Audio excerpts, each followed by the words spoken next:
grabar vos, Oscar? Ahí puse para grabar. Seguramente debe estar la nube de la central. Cuando cortás, te da la opción. En tu compu o en la nube.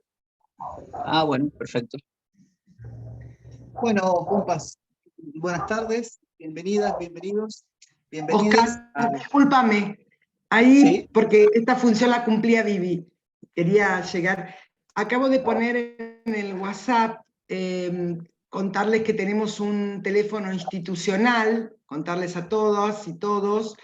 En ese teléfono solo lo utilizamos para dar información de todas las actividades online que hagamos desde la Secretaría u otras, mandando los flyers. Si les interesa estar en ese WhatsApp, no es para intercambio de información, sino nada más que informativo, les pido que pongan en el chat nombre, apellido, provincia y teléfono, si ustedes lo desean, si desean recibir esa información. Nada más, gracias, Oscar.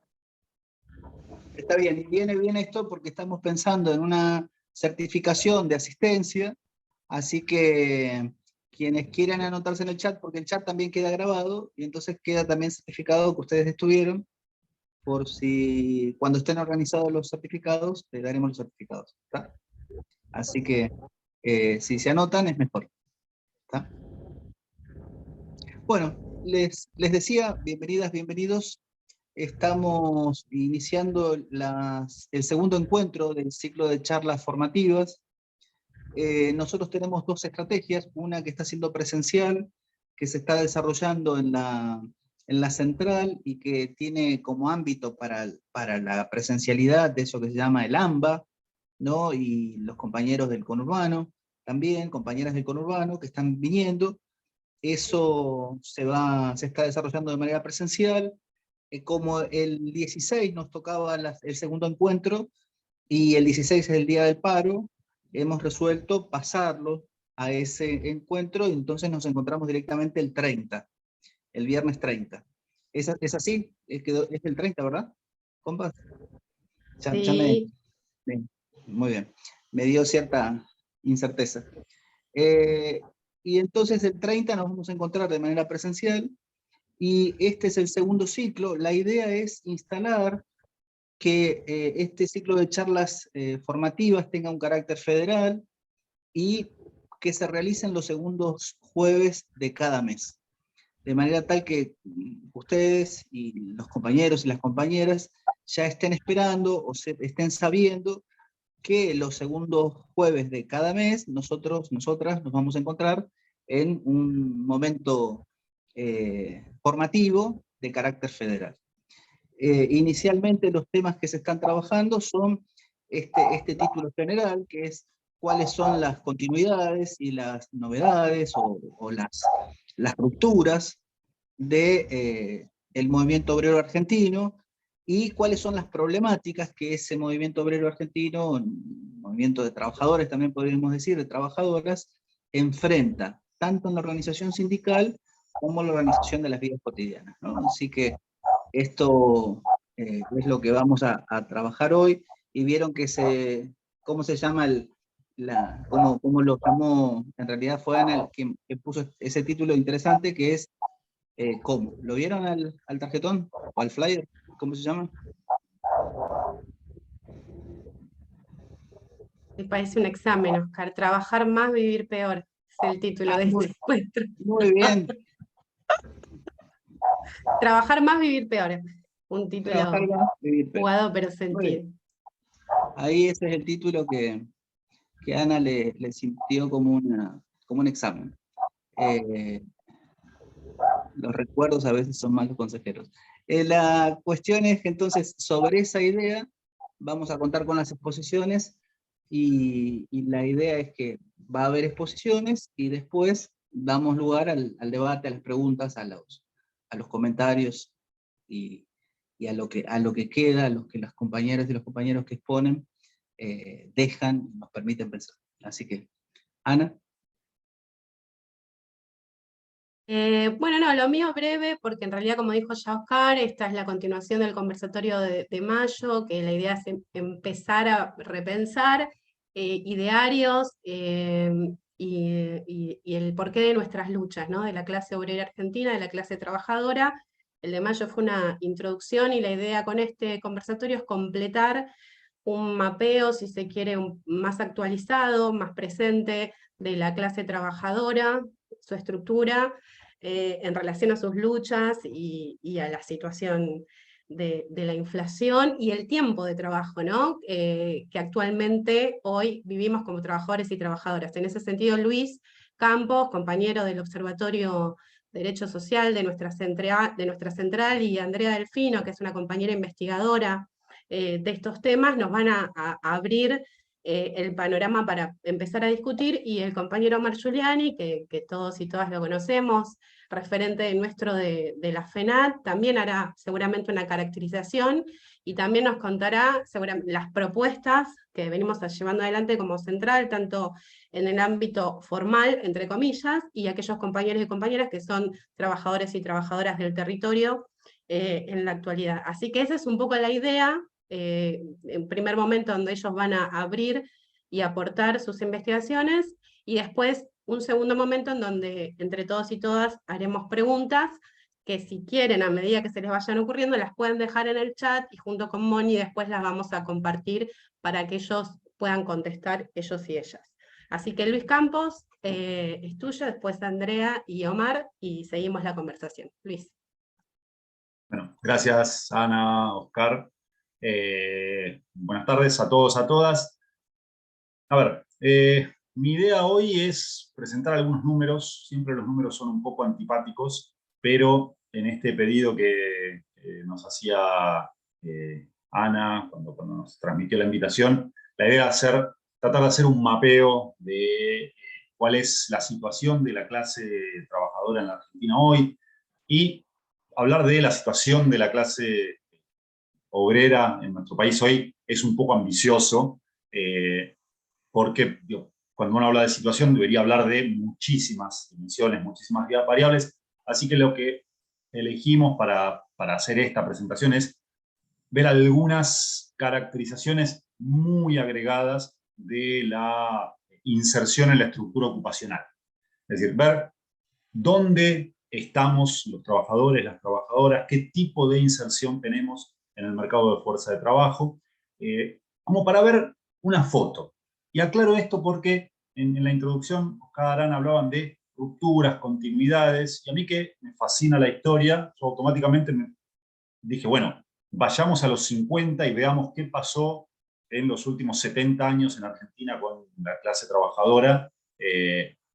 Tenemos algunos trabajos en ese sentido, y cuando lo compartí con las compañeras del observatorio me dijeron, ¿cuánto tiempo tenés para hablar? 15 minutos. Olvídate, imposible. Laburemos la foto y en todo caso sí comentarles algunas tendencias, pero sin abrumar con los números. Entonces, veamos qué dicen los datos, los últimos datos oficiales que hay sobre la situación de los trabajadores y las trabajadoras en nuestro país. Datos del INDEC del 2022, son datos bastante actuales. ¿Qué dicen respecto de los grandes sectores donde estamos insertos los trabajadores y las trabajadoras? Bueno, hay aproximadamente 22 millones de puestos de trabajo. Eso no quiere decir 22 millones de trabajadores y trabajadoras, porque todas sabemos que muchas de nosotros tenemos más de un puesto de trabajo. Pero si contamos los puestos de trabajo, el INDEC habla de un poco menos de 22 millones de puestos de trabajo. De esos 22 millones, 7.200.000, o sea, el 33%, uno de cada tres, son trabajadores, trabajadoras registrados en el sector privado. 3.700.000, el 17%, son trabajadores, trabajadoras en el sector público, en relación de dependencia. 5.300.000 trabajadores, trabajadoras en el sector privado no registrados, y 5.500.000 trabajadores no asalariados. Para ponerlo en porcentaje, ¿qué es lo que me interesa señalar? No me interesa tanto los millones, ¿sí? Pero sí ver cómo se distribuye esta torta. Yo les decía, uno de cada tres, el 33%, tiene un trabajo en el sector privado en relación de dependencia, recibo de sueldo, cobertura de la seguridad social.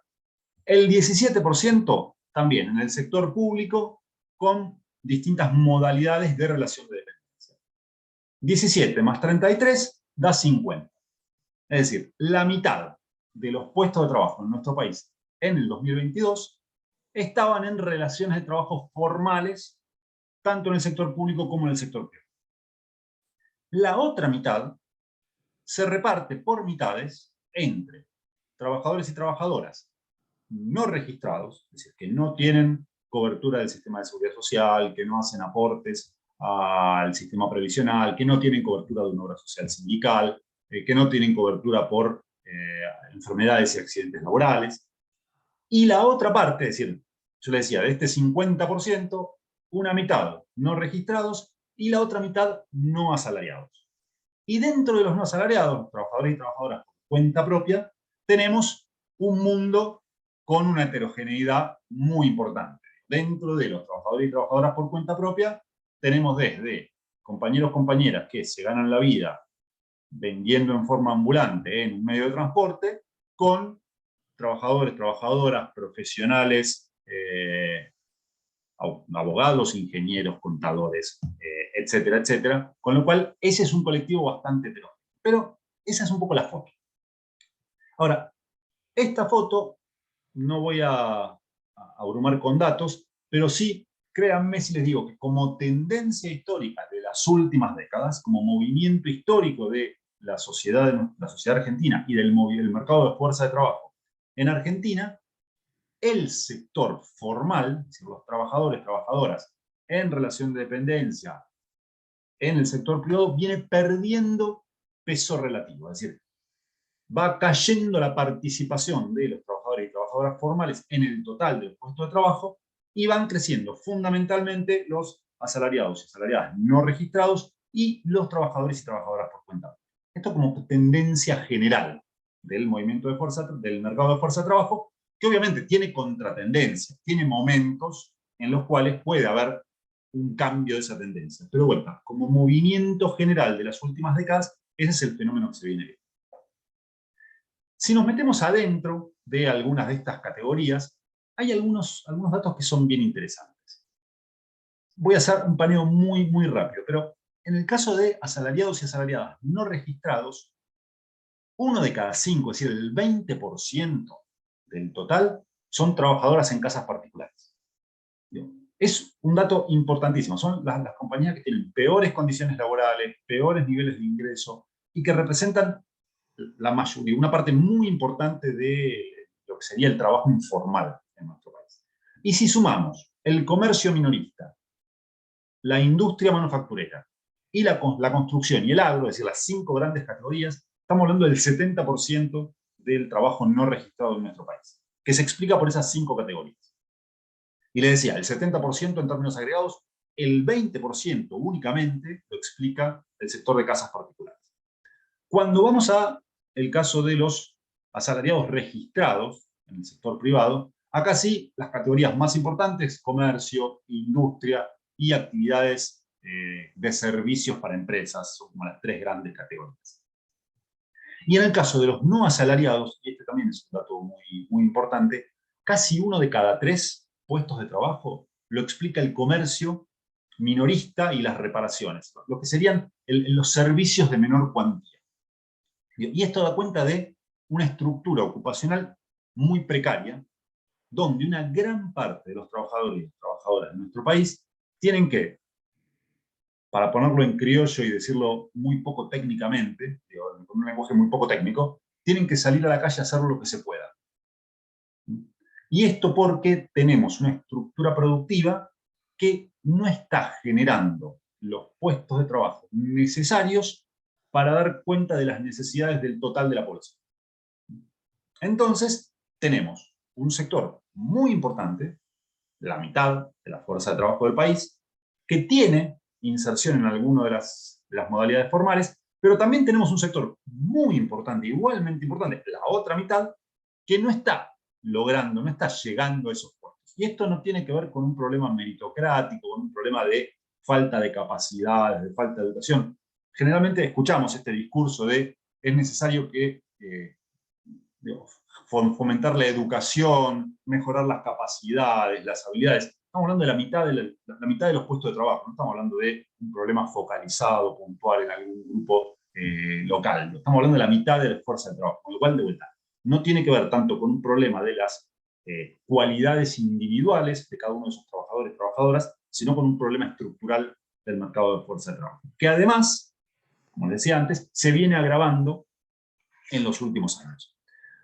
Ahora bien, este mapa, esta foto, nos genera desafíos muy importantes. Y acá por ahí voy a plantear algunas cositas que van a dialogar tal vez con la parte más difícil de la charla, que la tiene Omar. Estamos hablando de sectores muy heterogéneos. Sectores que tienen necesidades inmediatas distintas y sectores que tienen estrategias inmediatas distintas. Y cuando hablo de necesidades inmediatas distintas, lo planteo porque por ahí tenemos compañeros y compañeras que están discutiendo una paritaria con salarios iniciales de 200, 300 mil pesos, y que tienen sus necesidades inmediatas y que dan una discusión y que se enfrentan a patronales que tienen niveles de ganancia extraordinarios, pero que al mismo tiempo coinciden en organizaciones como la CTA Autónoma con compañeros y compañeras que están saliendo a manifestarse para lograr un incremento del salario social complementario. Entonces, son realidades heterogéneas que nos llevan incluso a estrategias inmediatas que pueden ser visibles. De hecho, en algunos casos, estamos hablando de grupos de trabajadores y trabajadoras que tienen un patrón claramente definido contra el cual dar disputas colectivas con las herramientas clásicas que por ahí teníamos las organizaciones sindicales hace ya varias décadas, con otros compañeros y trabajadoras donde en algunos casos no hay patrón y en otros casos ese patrón está un poco más difuso, no está claro quién es. Con lo cual las estrategias organizativas, las estrategias de conflicto son necesariamente distintas. Esto, que en términos abstractos es un problema, en una situación macroeconómica como la que estamos atravesando actualmente, es muchísimo más grande. Con una inflación corriendo a niveles superiores al 100% interanual, esto es desesperante, porque la necesidad de ajustar el precio de nuestra fuerza de trabajo es crucial. De hecho, todos estamos corriendo para tratar de ajustar el precio de la venta de nuestra fuerza de trabajo, porque si no lo ajustamos con una inflación del 10% mensual, estamos en problemas gravísimos. Y si también podemos distribuir, podemos ver distintas formas de cómo ajustan estos precios. Y me gusta pensarlo con distintos sectores. Hay cierto sector de la sociedad que tiene la capacidad de ajustar su precio de manera prácticamente inmediata. Los empleadores. La mayoría de los empleadores, pregúntele a cualquier negocio del barrio, las grandes empresas, productoras de alimentos, de bienes de consumo masivo, ajustan sus precios, los precios de sus listas de productos, las veces que necesitan y con la frecuencia que lo necesitan, que lo disponen, que lo pueden hacer. Entonces, vos tenés que hoy, si de vuelta le van a preguntar al almacén del barrio, le van a decir que muchas empresas por ahí les bajan 2, 3 listas de precios distintas durante el mes. Eso es una capacidad de ajustar el precio de manera casi inmediata. Hay un grupo de trabajadores y trabajadoras que tenemos mecanismos institucionales para ajustar el precio de nuestra fuerza de trabajo relativamente rápido, que son las paritarias. Ahora, dije relativamente rápido y no inmediato porque nosotros no estamos discutiendo paritarias 2, 3 veces por mes. Y ahora estamos discutiendo cada 3, 4 meses, 5 meses. Entonces perdemos, en ese lapso perdemos. Nuestros patrones ajustan diariamente. Yo lo escucho mal, ¿ustedes? No, yo escucho bien, Luis. Va, ¿Se escucha bien? Oscar. Sí. Yo escucho bien también. Ok. Sí. Bueno, seguimos entonces. Ahí por ahí buscando Escucho bien. el video va a mejorar. Entonces yo les decía, los patrones tienen la capacidad de ajustar sus precios de manera prácticamente inmediata. Quienes tenemos, los trabajadores y trabajadoras que tenemos mecanismos institucionales para ajustar el precio de nuestra fuerza de trabajo, cuando vendemos nuestra fuerza de trabajo, podemos ajustar relativamente rápido. O por lo menos bastante más lento que los patrones, pero más rápido que el otro grupo de trabajadores y trabajadoras que no tienen mecanismos institucionales. Trabajadores y trabajadoras no registrados, trabajadores por cuenta propia, que finalmente ajustan, porque no es que mantienen el mismo precio que tenían hace 2 o 3 años, pero ajustan mucho más lento. Entonces, la distribución de los costos de una macroeconomía como la que estamos atravesando actualmente sobre los distintos sectores sociales es distinta. Y esto incluso digo, nos para, y por esto yo decía que le traslado un poco el desafío a Omar, nos para frente al desafío de pensar estrategias integrales para la clase trabajadora desde una central sindical, que tienen que englobar a todos estos distintos sectores que tienen estos intereses inmediatos heterogéneos, que tienen estrategias heterogéneas en lo inmediato, y que incluso a veces nos puede llevar a planteos que pueden ser contradictorios en la manera en la cual se formulan. Nosotros como CTA venimos planteando, por un lado, reclamos contra el pago del impuesto a las ganancias para determinado grupo de trabajadores y trabajadoras. Pero al mismo tiempo, planteos que implican, por ejemplo, la necesidad de generar un salario universal. Y en los dos casos estamos dialogando contra el Estado, que es una misma caja. De hecho, acá estuve, si en este taller participara el ministro de Economía, Sergio Massa, nos diría, bueno, por un lado me piden que recaude menos impuestos, pero por otro lado me piden que aumente el gasto público. Esto, si no se plantea como parte de una estrategia integral que incluya, por ejemplo, cómo se financia el Estado, quiénes aportan a ese financiamiento estatal, pueden aparecer incluso como reclamos contradictorios. Entonces, ahí, dadas las características que tiene el mercado de fuerza de trabajo en nuestro país, y que de vuelta se están profundizando en las últimas décadas, y dada la estructura macroeconómica, dados los desequilibrios macroeconómicos que estamos atravesando en estos últimos años, el desafío de construir estrategias integrales para una central sindical son cada vez mayores. Entonces, me parece que ahí, foto de alguna referencia a la película de qué es lo que está pasando con el conjunto de la clase trabajadora en materia de inserción ocupacional, y algunas pautas de los desafíos a futuro. Me parece que son elementos bien interesantes para tener en cuenta en función de lo que puede seguir. Termino para acá para no robarles más tiempo y quedo pendiente de interrogantes, preguntas, comentarios. Muchas gracias a todos y a todas. Muchas gracias, Luis, por la fotaza. Qué capacidad de síntesis. Andrea, te escuchamos. Bueno, primero, buenas tardes a todos, muchas gracias por la invitación. Bueno, gracias a Luis, que me súper abrevió el trabajo. Fantástica la presentación de Luis, porque en realidad nos está haciendo una verdadera caracterización de las heterogeneidades de la clase trabajadora, y también los desafíos en términos de conflictos, de luchas, de movimiento obrero. Yo había acordado con Ana hacer algo similar, pero referido específicamente a un aspecto de la mirada de la venta de la fuerza de trabajo, que es el tiempo de trabajo. Cómo esta dinámica de diversificación del mercado de trabajo tiene también un mecanismo de diversificación de lo que podríamos considerar en términos muy, muy generales la jornada de trabajo. Digamos, así como se diversificó el mercado, también se diversificó los tiempos, las formas en las que trabajamos, y de la forma en que vendemos nuestra fuerza de trabajo. ¿Por qué me parecía, con Ana nos había parecido que era interesante pensar en la dinámica de diversificación del tiempo de trabajo? Porque justamente pensar en el tiempo de trabajo supone pensar una de las formas centrales de dominación en el capitalismo. La regulación sobre el tiempo está en el corazón mismo de la lucha entre capital y trabajo.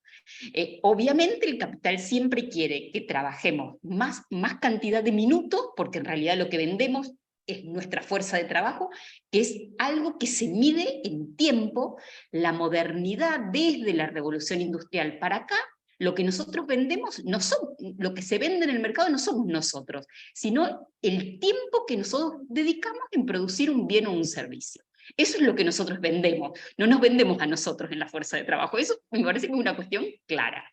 Entonces, ¿qué pasa? En la dinámica esta de cuánto vendemos, cómo lo vendemos y cuánto pretende el capital que donemos al sistema productivo, está este juego entre cuán asimétrico y cuán desigual es la relación capital-trabajo. Entonces lo que nosotros planteamos aquí es que esa dinámica de asimetría y de desigualdad que es intrínseca a la relación capital-trabajo, hay maneras de regularlo. En algunos sectores, claramente lo que planteaba Luis, ahí está toda esta heterogeneidad del mercado de trabajo, hace que los distintos grupos de trabajadores y de trabajadoras tengan también diferentes maneras de regular ese tiempo de trabajo. Claramente podemos hablar de un gran modelo vinculado a la jornada de trabajo, que es el modelo del tiempo de trabajo del Fordismo, ¿no es cierto? Que es el clásico modelo de las 8 horas de trabajo, con los francos, horas extras pagas, vacaciones, con una edad de jubilación. ¿Qué pasa? Ese modelo de la norma clásica, digamos, en términos académicos se le dice la norma clásica de compromiso fordista, a partir de la década del 70 en nuestro país, fundamentalmente a partir del golpe de Estado, y con mucha más fuerza a partir de la década del 90 en adelante, si bien no desaparece, empieza a diluirse. ¿Por qué? Por todo esto que nos planteaba Luis, ¿no es cierto? Porque hay un grupo de trabajadores, sobre todo aquellos trabajadores asalariados, formales, tanto del sector privado como del sector público, que siguen manteniendo esa forma de regular el tiempo de trabajo digamos, clásica de un horario de entrada, entramos a trabajar en un horario, salimos en un horario. En general, ese horario es relativamente el mismo todos los días. ¿Qué pasa? Con este otro 50% de la población trabajadora que nos planteaba Luis, aparecen claramente mecanismos de diversificación de lo que es el tiempo de trabajo. Y allí aparecen lo que todos nosotros conocemos como los horarios rotativos, las horas extras no pagan, que forman parte del paquete de horas que trabajamos y no se pagan como horas extras. Se trabajan como horas extras, pero no se pagan como horas extras. Y ahí empieza a aparecer un otro mecanismo, que ahora lo vamos a hacer referencia específicamente a un grupo de trabajadores, que empieza a haber un desacople cada vez mayor entre salario y jornada de trabajo. Antes nosotros trabajábamos X cantidad de horas y nos pagaban por X cantidad de horas que nosotros trabajábamos.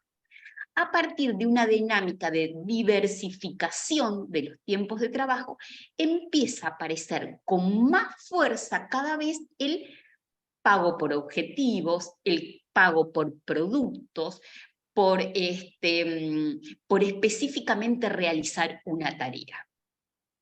Ahora yo me voy a referir un poco a los trabajadores de plataformas de reparto, que vamos a ver que además conjugan una dinámica muy perversa porque combinan la jornada de trabajo no pago con trabajo a destajo en el interior de la jornada. ¿Sí? Llegamos a ese mecanismo donde la dominación del capital sobre el trabajo se da a partir del tiempo, pero conjugando mecanismos propios de la modernidad, de la jornada de trabajo, con mecanismos, podríamos decir, incluso protocapitalistas, que es el trabajo a destajo. Digamos, y me parece que ahí hay una problemática interesante a la cual ponerle el ojo. La dinámica de diversificación del tiempo de trabajo, ¿qué hace? Que se empiecen a conjugar mecanismos propios del capitalismo con mecanismos casi precapitalistas que vuelven a ser reintroducidos. ¿Sí? Entonces allí aparece una cuestión central. ¿Y cuáles son en términos generales las dinámicas que planteamos de transformación del tiempo de trabajo? Una que decíamos, una que planteábamos, que es clara, es esta diversificación al interior de la norma de trabajo de compromiso formalista. Y el paso a diferentes tipos de normas de trabajo. ¿Cuáles son esas distintas otras normas de tiempo de trabajo que aparecen?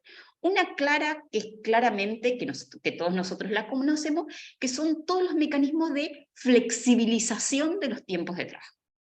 Allí hay un mecanismo claro que va directamente a dialogar con la jornada establecida. Pero hay otra serie de mecanismos de transformaciones en el tiempo de trabajo que no refieren solo a la jornada de trabajo, sino a lo que pasa al interior de la jornada de trabajo. Uno es el mecanismo de intensificación de los ritmos de trabajo. ¿Qué es esto? Que se nos pide que hagamos mucho más dentro del tiempo que trabajamos. Es decir, a nosotros se nos paga por trabajar 8 horas, 6 horas, 4 horas, pero se nos pide que en ese tiempo de trabajo hagamos muchos más. Es así que, por ejemplo, hay sectores que ni siquiera tienen los momentos de descanso, ¿sí? O que el momento de descanso no es computado dentro de la jornada, ¿sí? No es un horario de trabajo pago, pasa a ser un horario de trabajo no pago, ¿sí? ¿Por qué? Porque hay una tendencia a lo que se llama la reducción de los tiempos porosos. Casi hay en los call centers es sumamente terrible poder ir al baño. Miren lo que estoy diciendo. Algo absolutamente central. Tienen tiempo, minutos cronometrados para poder levantarse e ir al baño. Entonces hay un mecanismo de eso, de levantarte e ir a la cocina del lugar de trabajo y charlar 3 palabras con el compañero, de ir al baño, de cruzarme al kiosco. Eso se empieza a cada vez a borrar. Y lo que decimos es eso, el proceso de trabajo no solo se diversifica, sino que cambia en su interior porque se hace cada vez más intenso la forma en que trabajamos. A eso lo conocemos como intensificación de los tiempos de trabajo, o densificación. ¿Por qué? Porque son cada vez más densos, es casi insoportable poder vivir esas jornadas de trabajo. Un otro proceso que se da también es lo que llamamos la disponibilidad temporal. ¿Qué es eso? ¿Qué es la disponibilidad temporal de los trabajadores? Hoy cuando nos estuvimos conectando, estuvimos hablando algo de los trabajadores subcontratados y que hablamos del tedio en algunos trabajos y demás.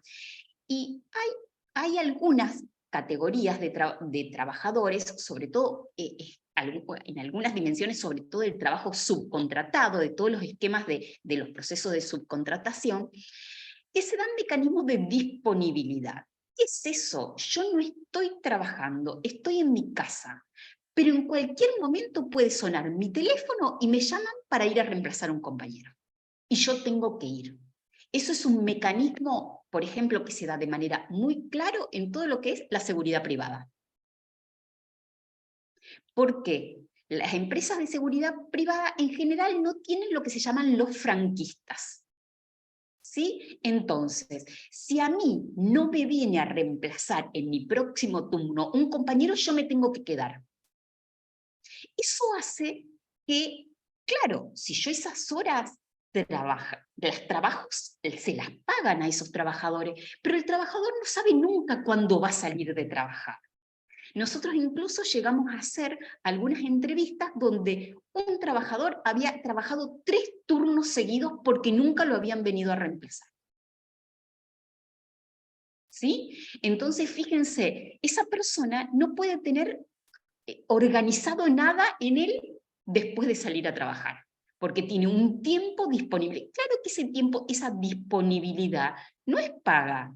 Porque puede estar un domingo en un cumpleaños y lo llaman y tienen que abandonar el cumpleaños, abandona a su familia y se tiene que ir a trabajar. Una vez que reingresó a trabajar, sí le pagan las horas. Pero hay un mecanismo de estar casi a disposición del capital, ¿sí? Y hay otro mecanismo que me parece que es interesante y que ahí se enlaza también mucho con lo que planteaba Luis, es como la flexibilidad del tiempo de trabajo, que ahora vamos a ver un poquito cómo aparece en los trabajadores de reparto, de plataforma, esa flexibilidad puede ser una flexibilidad heterónoma o autónoma del tiempo de trabajo. ¿Qué quiere decir eso? Muchas veces en determinadas categorías de trabajadores, la flexibilidad es casi autoimpuesta, ¿sí? Hay trabajadores que para llegar a sus objetivos en el trabajo, trabajan el fin de semana, por ejemplo. Pero hay en otros que es una flexibilidad absolutamente impuesta, ¿sí? Horarios rotativos donde no se respetan los turnos, por ejemplo. Entonces, cuando hablamos de flexibilidad, no estamos hablando de todo lo mismo para todas las categorías ocupacionales. La flexibilidad en algunas categorías profesionales, algunas categorías ocupacionales, hasta puede redundar en mayores niveles de ingreso a fin de mes. En otros no.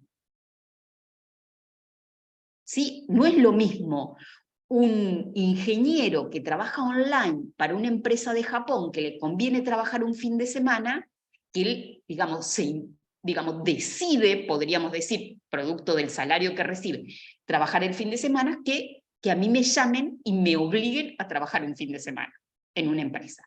Son distintos mecanismos. Entonces, cuando hablamos de flexibilidad, claramente tenemos ahí adentro, depende, como planteaba Luis, depende de esta heterogeneidad de cuentapropistas, asalariados y demás, tenemos diferentes situaciones. Yo me voy a referir ahora a 2 o 3 cositas, después si quieren charlamos, porque en este momento es como uno de los grandes momentos para pensar qué está pasando también con la inserción laboral de los jóvenes, muchos de los cuales se insertan a plataformas de trabajo. Claro que cuando estamos hablando de plataformas de trabajo, lo que más vemos, porque los vemos en la calle, son los chicos y las chicas que reparten en moto, en bicicleta. Y no necesariamente solo eso, porque el mecanismo de trabajo en plataforma, digamos, uno puede vender tareas a empresas online desde su casa, digamos, hay otros trabajos a los que se les denomina microtasking, que son trabajadores que ofrecen pequeños trabajitos a empresas online.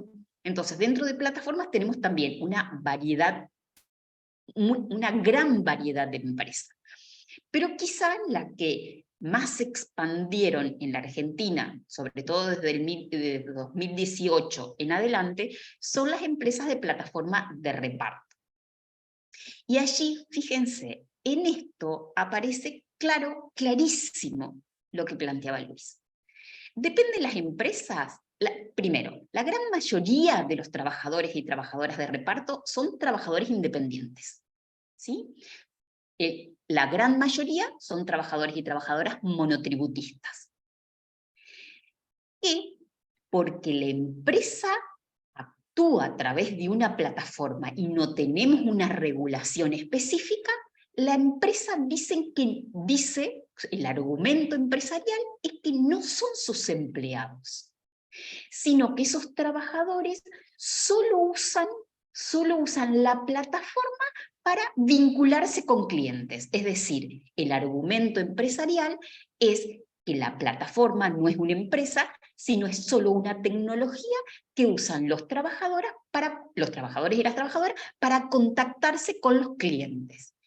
Eso obviamente es un gran mecanismo de disfrazar relaciones asalariadas, ¿sí? Es un gran mecanismo para disfrazar relaciones asalariadas. Como les decía, la gran mayoría de los trabajadores son trabajadores y trabajadoras monotributistas. Hay una pequeña porción de trabajadores absolutamente informales, porque una de las empresas de reparto acepta por un tiempo determinado trabajadores que no tengan ningún tipo de inscripción, y hay otro pequeño grupo de trabajadores asalariados dentro de la primera empresa de reparto que llega al país, que cada vez ese grupito minoritario de trabajadores asalariados, regulados y formales, se está reduciendo, digamos. Entonces, si bien la gran mayoría son trabajadores independientes, monotributistas, tenemos algunos otros grupitos, un pequeño grupo totalmente informales y otro grupito de completamente asalariados. Fíjense en relación, y ya voy terminando con esto, fíjense lo, entre comillas, interesante que se da en el mecanismo de trabajo de estos trabajadores. Ustedes saben que la jornada de trabajo de un trabajador de reparto empieza cuando se loguea, ¿no es cierto? Cuando agarra el teléfono y se vincula a la plataforma. El argumento de estas empresas es que esos trabajadores y trabajadoras tienen la potestad de elegir el momento en que van a trabajar. Esto es absolutamente mentira. Sí, no existe que el trabajador elija yo me voy a conectar a las 3 de la tarde. Y no, eso no es así.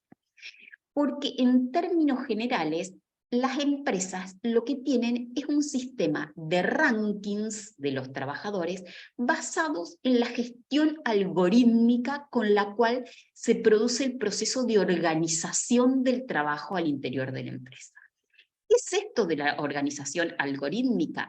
A través de ecuaciones matemáticas, las empresas lo que hacen es cosechar datos de todo, de cuándo se conectan los trabajadores, de los horarios en que los clientes piden más comida, de las puntuaciones que nosotros le damos a cada trabajador cuando recibimos las empanadas. Cuando nosotros recibimos las empanadas en casa, le ponemos una puntuación al trabajador. Eso se vincula al ranking. Con toda esa información, que además va cambiando el peso que esa información tiene en el ranking, hoy puede la calificación del cliente tener un peso y mañana el mayor peso en el ranking lo puede tener otra información. Eso conforma el ranking que el trabajador tiene en una empresa. Y ese ranking le da potestad al trabajador para elegir en qué turno va a trabajar. Si yo estoy mejor rankeado como trabajador o trabajadora, voy a ser quien voy a elegir primero los horarios de trabajo. Elegir un horario de trabajo u otro no es menor. ¿Por qué no es menor? Porque hay en horarios donde casi no hay demanda de pedidos. Y hay en otros horarios, como por ejemplo la tardecita noche o el mediodía, donde los pedidos son mucho mayores. Los trabajadores estos son claros trabajadores a destajo. Cobran por el reparto por cada reparto, ¿sí? El precio que cobran es un precio que no es fijo, es variable en función de una determinada cantidad de cuestiones. La longitud del trayecto que recorren, el tiempo en que llegan, si usan la pechera de la empresa o no, y demás.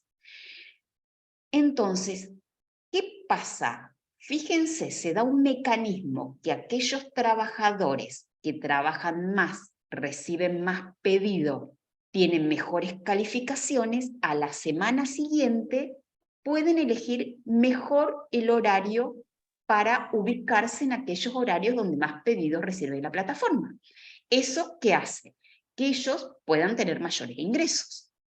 Pero no es un sistema, como plantean las empresas, absolutamente flexible de yo elijo mi tiempo de trabajo. Yo trabajo X cantidad de horas. Por lo demás, una vez que un trabajador elige los horarios que va a trabajar, es una jornada pautada, se tiene que loguear de un horario hasta otro horario. No puede desloguearse en el medio, aun cuando esté un buen rato sin recibir ningún tipo de pedido. Fíjense, ahí todo lo que nosotros pensamos como organización del tiempo de trabajo aparece tomando una forma completamente nueva, porque el trabajador o la trabajadora debe cumplir el horario. Incluso, fíjense, incluso deben cumplir el horario cuando la plataforma no está funcionando. Si se loguean y el sistema no está funcionando, deben quedarse parados en la esquina también. ¿Por qué? Porque cuando cuando el sistema funcione y le llegue un pedido, parte de ese pedido tiene contenido en su interior una pequeña remuneración que la empresa le paga por llevar el logo de la empresa en la mochila o en el chaleco. ¿Sí? Entonces, aun cuando se logueen y el sistema no funcione y no van a ganar nada en todo ese día, deben cumplir el horario.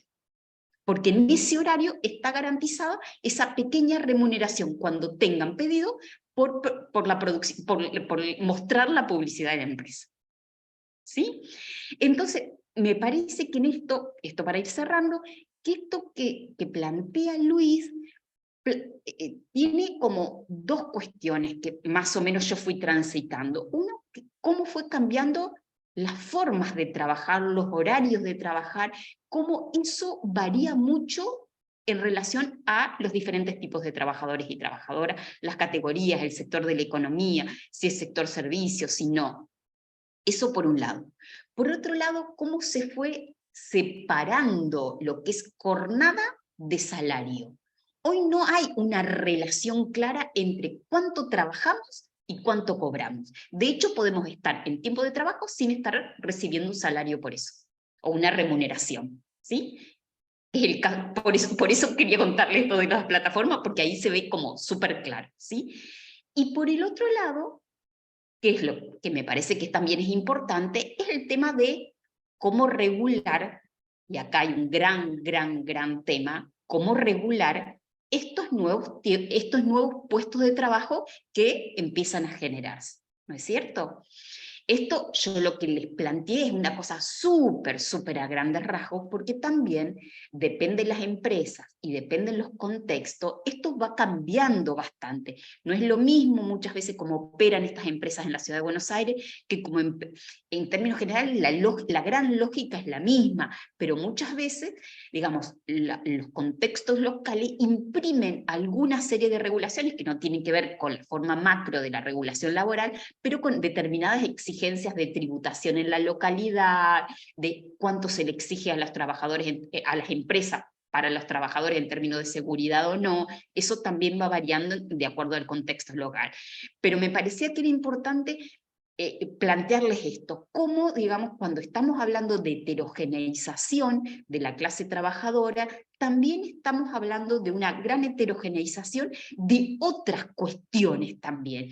Y entre esas, una de esas cuestiones centrales es cuánto trabajamos, cómo trabajamos, cuánto se nos remunera por trabajar esa cantidad de horas. Eso, muchas gracias. Bien, guau.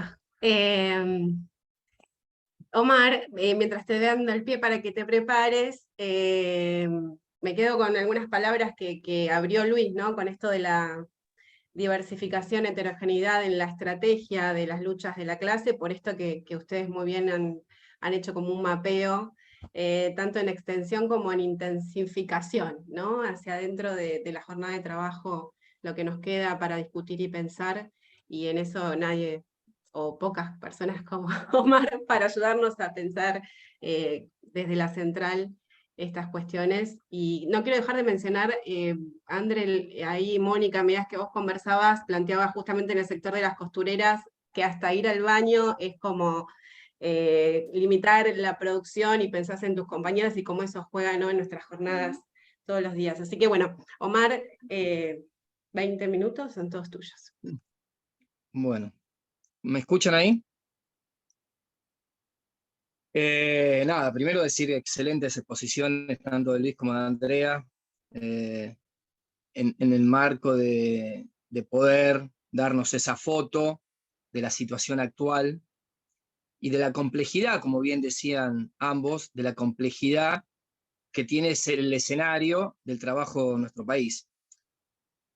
Y mientras escuchaba, yo decía, la verdad que, y leía el flyer, ¿no?, continuidades, ahí nunca tan bien expresado en la realidad el concepto del liberalismo en términos de que el salario debe ser lo mínimo indispensable para la reproducción de la clase, como decía David Ricardo, ese concepto que planteaba claramente, ¿no?, si el trabajador debe ganar solo para reproducir la clase que reproduce el capital y que es necesariamente para la acumulación de un sector de la población.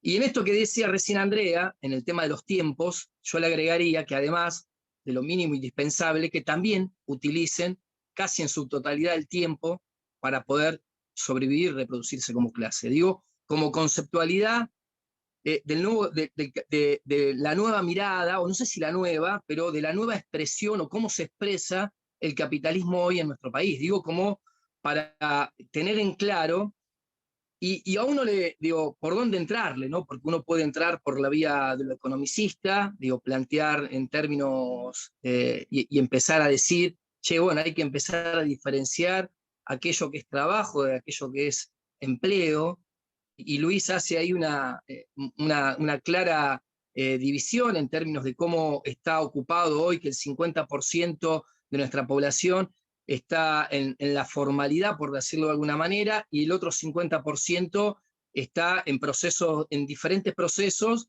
de la informalidad, de la precariedad laboral y demás. Y esto obviamente que habla de una cierta dificultad a la hora de pensarnos como central sindical, que intenta abrazar las diferentes experiencias y las diferentes lógicas y las diferentes formas que tenemos de estar frente a lo que significa el trabajo.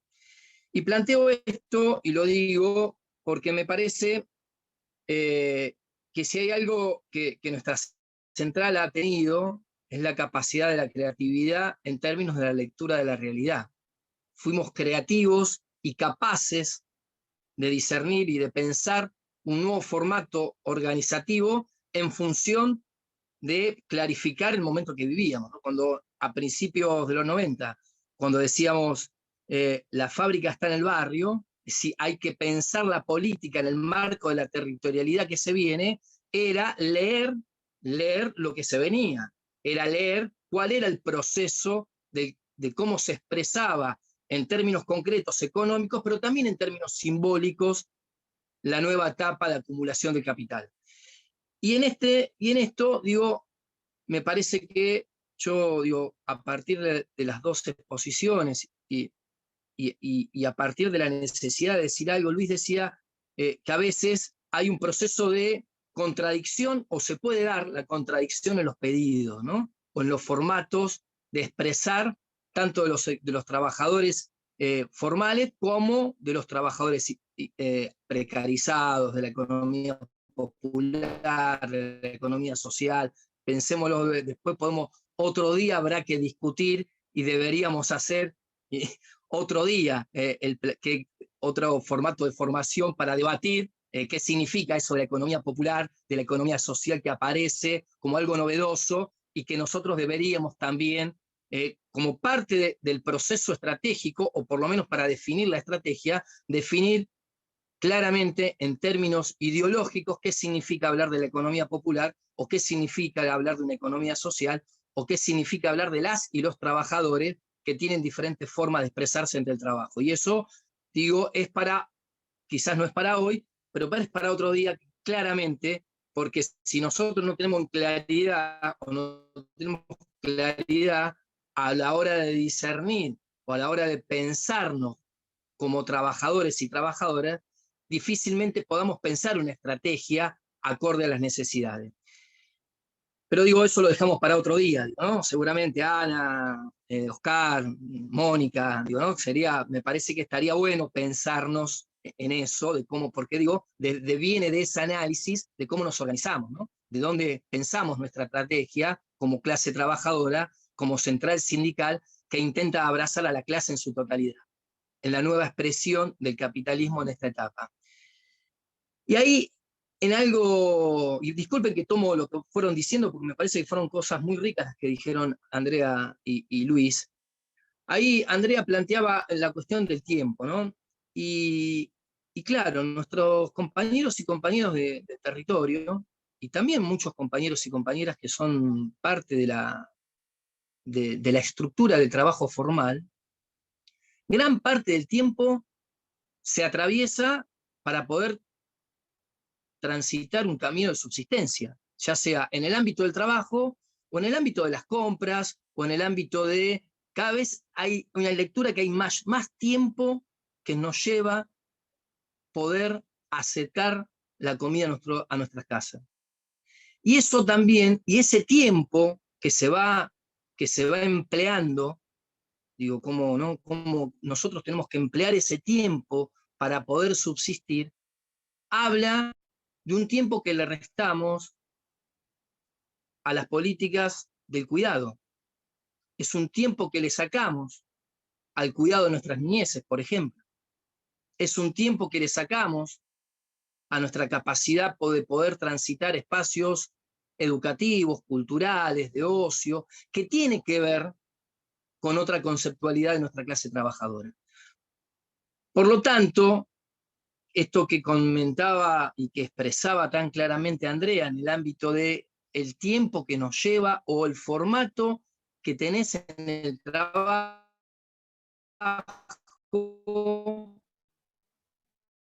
en el ámbito de las aplicaciones, o en el ámbito de la economía popular, donde no hay tiempo o no hay tiempos en el marco del trabajo, porque la necesidad de poder acceder a un salario digno, poder acceder a un ingreso digno, es tal el tiempo que te lleva, que hay algo que es muy complejo y que tiene que ver con esta conceptualidad que el capitalismo nos ha introducido y nos ha ganado en términos concretos de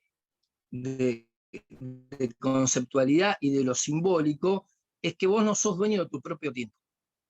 Y al no ser dueños de tu propio tiempo, y no hablo dueños como el marco de la propiedad privada, digo poder decidir qué hacer con tu tiempo, poder decidir cómo empleás tu tiempo para, insisto, para trabajar, hacer un deporte, tener ocio y además cuidar a nuestras niñeces, que es fundamental. Ese círculo y ese tiempo que va generando el capitalismo de manera perversa es la forma que se está teniendo como un proceso de colonización y de dominación profunda. Por lo tanto, digo, lo que queda claro es que no hay salida feliz para nuestra clase en el marco del capitalismo. El capitalismo, diseñado como está y pensado como está, ya no el proceso fordista, ¿no? De 50, 60, donde ese estado de bienestar como contraposición al estado socialista nos planteaba otro formato de organización y nosotros como clase, esa vieja clase o ese viejo formato de construcción sindical del overol, de la fábrica, del piquete en la puerta de la fábrica, del delegado de fábrica, ese formato que muchos teníamos y traíamos seguramente y claramente acorde a la etapa que vivíamos, hoy está modificado. Hoy necesitamos pensarnos desde otra manera.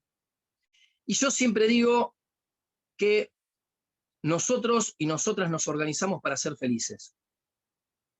Es como la base esencial del concepto de la clase trabajadora.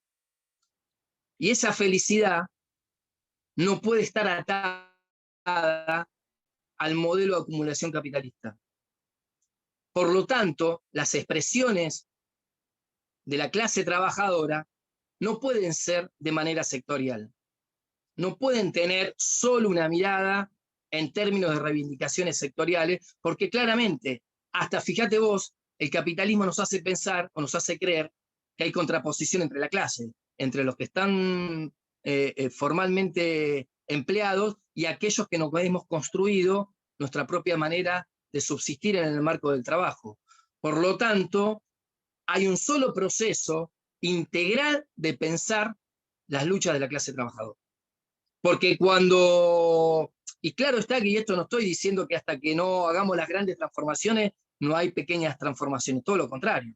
Digo, no hay posibilidad de revolución si no vamos ganando pequeñas batallas.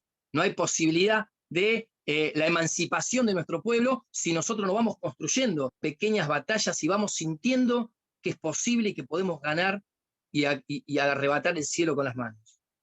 Si existió una juventud maravillosa de los 70, es porque existió un proceso de 40, de 50, que había en nuestra clase trabajadora la posibilidad de sentir que podíamos ser gobiernos y ser felices en nuestro país. Entonces digo, cuando uno piensa, y Luis decía, habrá que pensar y habrá que discutir cómo se financia el Estado. Claro, porque lo que hay que pensar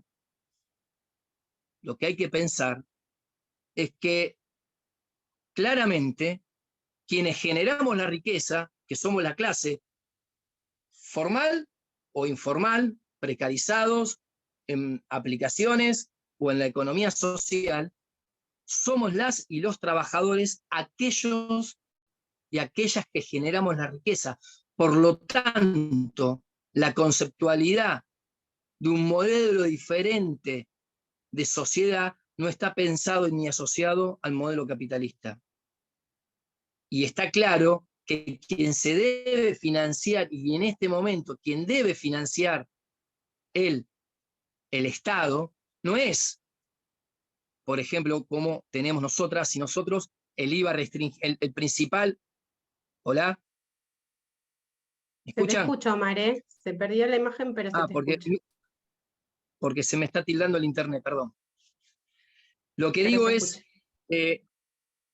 pensar un país donde más de la mitad de nuestros pibes y nuestras pibas, el 60%, es decir, 8 millones de niños y niñas menores de 14 años viven en la pobreza, y pensar que las relaciones intercapitalistas lo van a resolver, es un error de análisis de nuestra propia clase. Por lo tanto, pensar las estrategias de la clase en el ámbito y en el planteo como central sindical deben estar asociados a, por ejemplo, ahora vamos a un paro el 16 de junio y estamos planteando un aumento de emergencia. Obviamente que están planteadas estrategias coyunturales para poder avanzar en el terreno de las conquistas de nuestra clase. Pero está claro que son umbrales o escalones para pensar otro modelo de sociedad. Si nosotras y nosotros como clase, como central sindical, además de los modelos de reivindicaciones, no planteamos otro modelo de sociabilidad humana, estamos complicados. Y particularmente, si hay algo que nos...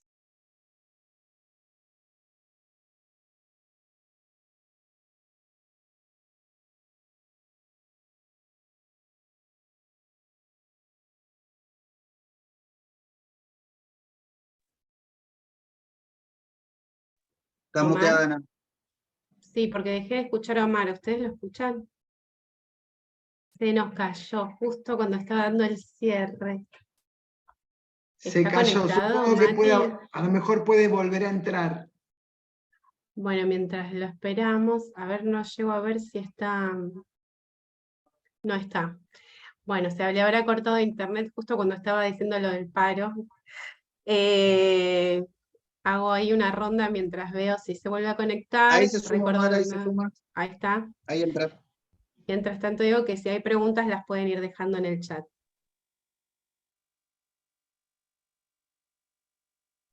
¿Estoy? ¿Estás? Oh, perdón, No, mil no pasa disculpas. nada. Esta hora es donde todo el mundo se conecta en el barrio, las luces y todo, y baja la tensión y nos empezamos a quedar o sin luz o sin internet, o ambas cosas. Nada, para no hacerla muy larga, lo que digo es, las relaciones de poder, y pensarnos que esas relaciones de poder y ese modelo de intervención del capitalismo en términos de relaciones laborales tiene que ver con un modelo de sociedad. Por lo tanto, nuestras estrategias desde la central sindical tienen que estar abordadas desde esa lógica de interpretarnos con nuevas formas de conceptualidad del trabajo y de las relaciones humanas. Y esto pareciera ser algo que es banal en términos de lo que estamos discutiendo, de lo profundo que plantearon tanto Andrea y Luis, de la situación de nuestras trabajadoras y nuestros trabajadores. Ahora, si nosotros solo nos pensamos en el ámbito de las relaciones del capitalismo, seguramente cualquiera de nuestras propuestas no solo va a ser tomado por el capitalismo, sino que va a ser resignificado simbólicamente y económicamente, como ya nos pasó. Doy un ejemplo. Digo, si el salario universal como un piso de dignidad no es solamente tomado como una situación económica y no es tomado además como el reconocimiento a las tareas de cuidados que todas nuestras compañeras hacen y nuestros compañeros hacen en los territorios, que es trabajo no remunerado, y solo es tomado como una situación económica, por supuesto que eso va a ser una válvula de escape del capitalismo, del sistema, a todo aquel sector que está en la informalidad. Y que ese sector que está en la informalidad, si no es pensado desde otra conceptualidad, la clase trabajadora, te lleva a un proceso de desarticulación de la organización sindical. Entonces digo, porque además, digo, discutir el salario universal como reconocimiento a los trabajos cotidianos del cuidado de nuestras compañeras en los territorios, es también discutir cómo se financia el Estado, que es lo que decía Luis.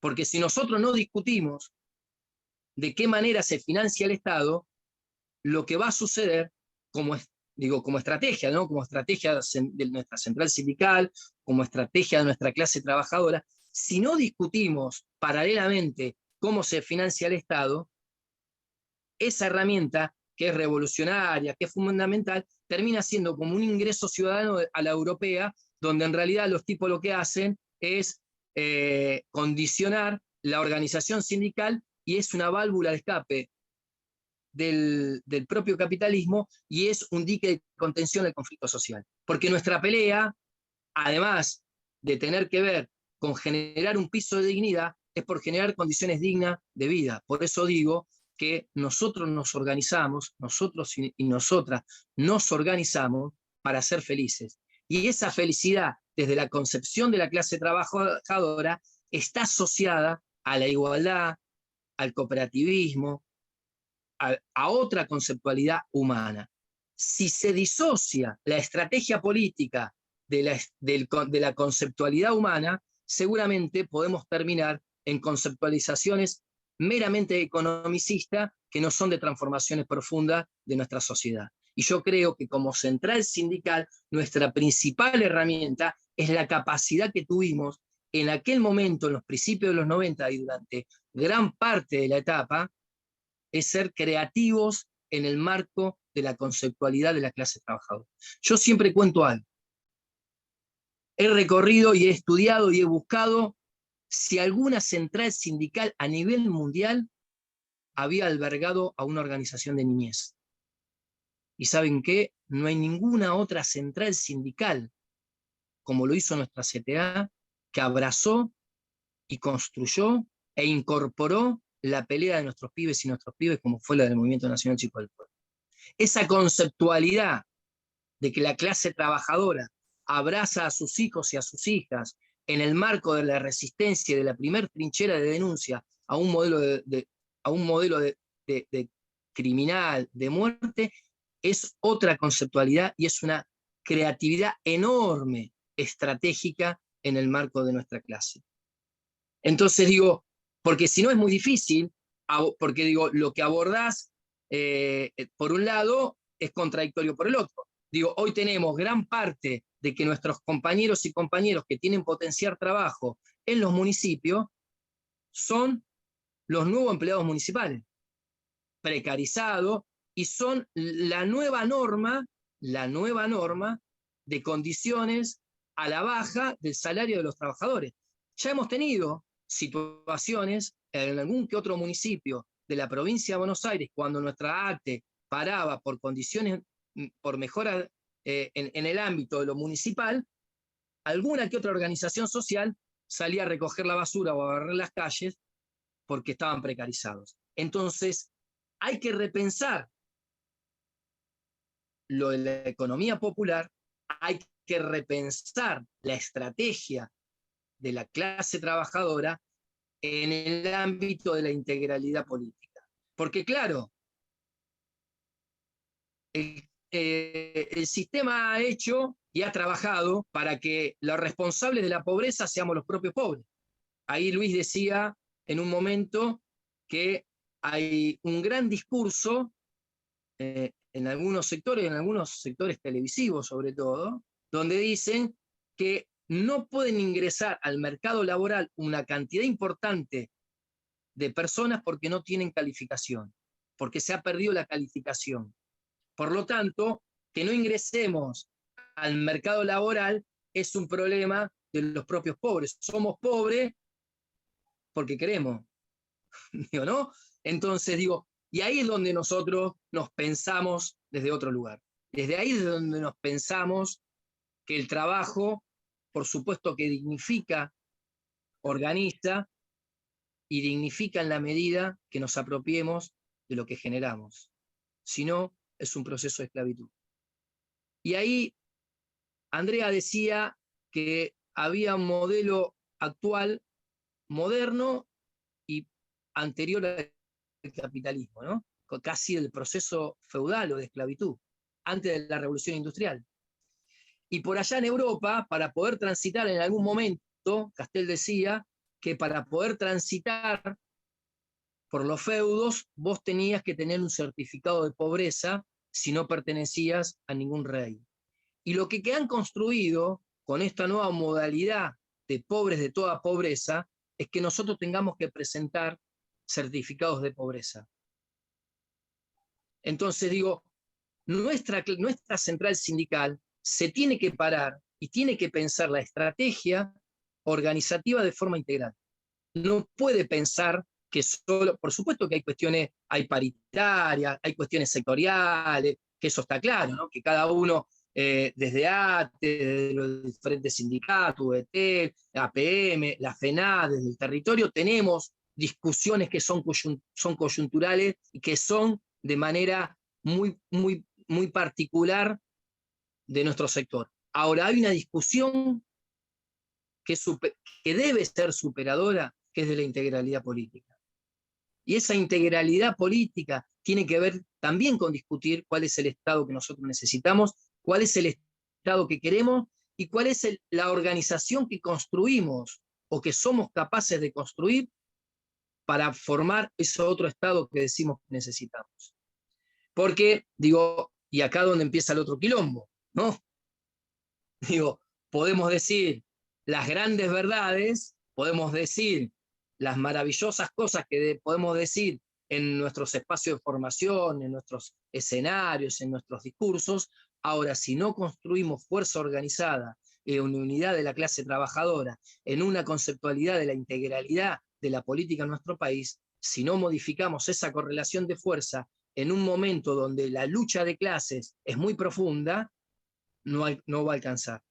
Entonces digo, obviamente que son disparadores, ¿no? Acá no estamos tratando de tirar verdades. Ahora digo, lo que hay que discutir es esa integralidad política.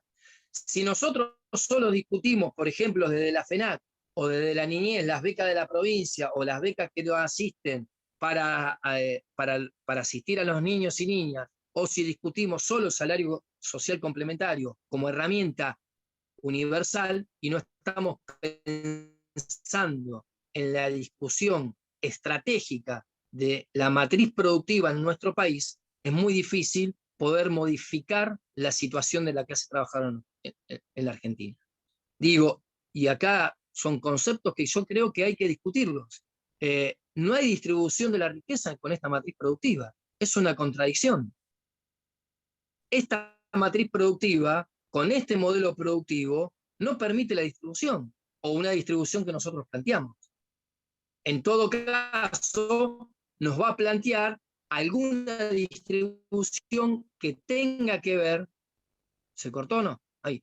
Digo, va a plantear alguna distribución que tenga que ver con una válvula de escape del sistema, nos reconvierten simbólicamente lo que nosotros planteamos, como fue el Frenaco, que terminó siendo jefe y jefa de Duhalde, ¿no? Usted recuerda, nosotros planteamos el Frente Nacional contra la Pobreza con una herramienta que era el seguro de empleo y formación, y Duhalde lo termina reconvirtiendo en un plan jefe y jefa que tenía que ver con las manzaneras, que tenía que ver con un momento de ebullición de la Argentina, y por lo pronto había que ponerle paño frío a ese quilombo. Entonces digo, si nosotros solo discutimos medidas en el marco de lo económico, pero por otro lado no discutimos la integralidad del Estado y la matriz productiva en nuestro país, insisto en esto, si no discutimos la matriz productiva, la distribución de la riqueza es casi una falacia.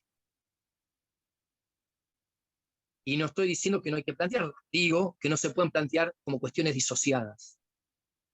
Y en nuestra organización no se puede plantear solamente, por algo somos una central sindical, las cuestiones solo de carácter reivindicativo en el marco de algún sector. Además de plantear lo sectorial, nosotros debemos pensar, y nuestra mayor reivindicación y nuestra mayor capacidad es la iniciativa política en el marco de esa integralidad política. Por supuesto que uno habla de matriz productiva, habla de tenencia de la tierra, habla de reforma agraria, habla de lucha de clases, palabras que parecieran ser que están vedadas o que están viejas. Entonces ahora nos ponen nuevas palabras, nos dicen que hay una grieta. Y la verdad que la grieta no es un problema de un color o el otro. Acá lo que hay es una lucha de clases, y la discusión es entre la acumulación del modelo capitalista y la organización de la clase trabajadora. Que los trabajadores en el marco de la emergencia tuvimos que salir a construir nuestro propio trabajo. Ahora, si nuestro propio trabajo es solo la economía popular y eso es y el Estado no interviene, eso es una economía de subsistencia. Y eso también hay que discutirlo y también hay que pensarlo. Porque nuestras cooperativas, nuestras compañeras y compañeros que producen todos los días y que trabajan, si no hay un Estado fuerte que intervenga en el proceso de producción y de comercialización de esa nueva economía social, es una economía de subsistencia. Y esto es una estrategia, y esto es un lugar donde nos debemos parar, o por lo menos debatirlo, ¿no? Porque si no, la economía popular pareciera ser que son nuestros compañeros pintando las veredas o los cordones de los municipios, y son empleados municipales precarizados que lo que hacen es, el sector del poder es tratar de enfrentar pobres contra pobres. Y en ese sentido hay que tomar posición, hay que plantearlo, y eso no se puede plantear de otra manera que no es en el marco de la integralidad política. Entonces digo, esto verdaderamente, es un lindo quilombo pensado como es el lugar donde iban los esclavos para liberarse, ¿no? Ahora me parece que el gran desafío que tenemos como central es la capacidad que tengamos de pensar en lo inmediato, en reivindicaciones inmediatas, en lo inmediato, en ese proceso que tiene que ver con ese 50% de la población que está, o 40% de la población que está bajo la línea de pobreza, con esos 8 millones de pibes y pibas que hoy son pobres de toda pobreza y que seguramente tendrán grandes dificultades para insertarse no en el modelo productivo, en el modelo social. Porque lo que hace la exclusión y la pobreza es construir culturas de la violencia, pedagogías de la crueldad. Por eso pensarnos en nuestras pedagogías de la presencia, del abrazo, de la amorosidad, en términos de debate político, no es un dato menor. Porque también es no reproducir los modelos laborales que se dan en el mundo del capitalismo. Porque si no, muchas veces nuestras propias experiencias terminan reproduciendo ese modelo. Y ese es un gran desafío que tenemos como clase. Yo, para no aburrir, me parece que acá estoy y bueno, seguiremos abiertos para la discusión. Gracias. Muchas gracias, Omar. Hay uno de los compañeros, Moni, no sé si tenemos algún comentario en el chat. Sí, si quieren comparto algunos comentarios, sobre todo cuando se expresaba tanto Luis como Andrea. Decía Mónica Basterrechea, en los textiles las fábricas transformaron la producción en serie haciendo ruedas donde una compañera que se levanta al baño atrasa la continuidad de la producción, afectando no solo a la producción, sino como que te sentís culpable por atrasar a tu compañera. O sea, producís más o no llegás a comer. No hay horas determinadas, estando a disposición, como explicitaba Andrea. Por otro lado, comenta que su hija es repartidora, laburan los fines de semana para ganar 120 pesos más por hora, con el clima que sea y en las condiciones que sea. Además tienen que pagar el monotributo, el tienen que pagarse un seguro comercial para poder trabajar, que hoy es de 7.000 pesos. Otra compañera, Mary De Luca, dice como los Uber, relaciona al desarrollo de Andrea, del trabajo en plataforma, a Uber. Hay un compañero, si me aguardan 2 segundos, dice, muy buena todas las exposiciones, no sé el nombre, porque solo sale la característica del celular. Muy buenas todas las exposiciones, pero disculpen, me parece que más allá de lo descriptivo, el desafío es hacia un modelo de una sociabilidad, como el expositor dijo, se hace difícil, es decir, pasar de la descripción a la acción. En relación a esto, nosotros, nuestra consigna más clara en lo formativo dentro de la central de trabajadores es una formación para la acción. Lo que pasa es que la acción tiene un aspecto de conceptos, de ideas, de marco ideológico, que muchas veces hay que socializar, que hay que refrescar, que hay que repasar, porque si no la acción se pierde, por un lado en lo cotidiano, en lo táctico, digamos, porque hay muchísima demanda, y se pierde de vista esta estrategia integral de la que hablaba Omar recién. Después, la compañera Mariela dice que los trabajadores de las becas de emergencia, por ejemplo, vacunación, COVID, son los actuales trabajadores en hospitales y UPA, sin aguinaldo y beneficio y casi ni acceso a la estabilidad laboral. Como bien lo describían los compañeros y las compañeras que hablaron, esta diversidad de estas nuevas tareas y nuevos trabajos se produce tanto en lo estatal, tal cual lo planteaba Omar, desde los compañeros y compañeras que barren las calles hasta las que tienden los comedores, se podría asimilar a trabajadores municipales, precisamente porque ahí es donde más se ve, en los estamentos del propio Estado, absorbiendo en condiciones de precariedad el propio Estado, o sea que hay ya una situación crítica porque el Ministerio de Trabajo desde el Estado debiera regular esas relaciones y el propio Estado está cometiendo falta donde genera esos puestos de trabajo con precariedad. Creo que no hay ninguna intervención. Si quisieran hacerla, por favor, levanten la mano o escríbanla en el chat, porque estamos bien de tiempo.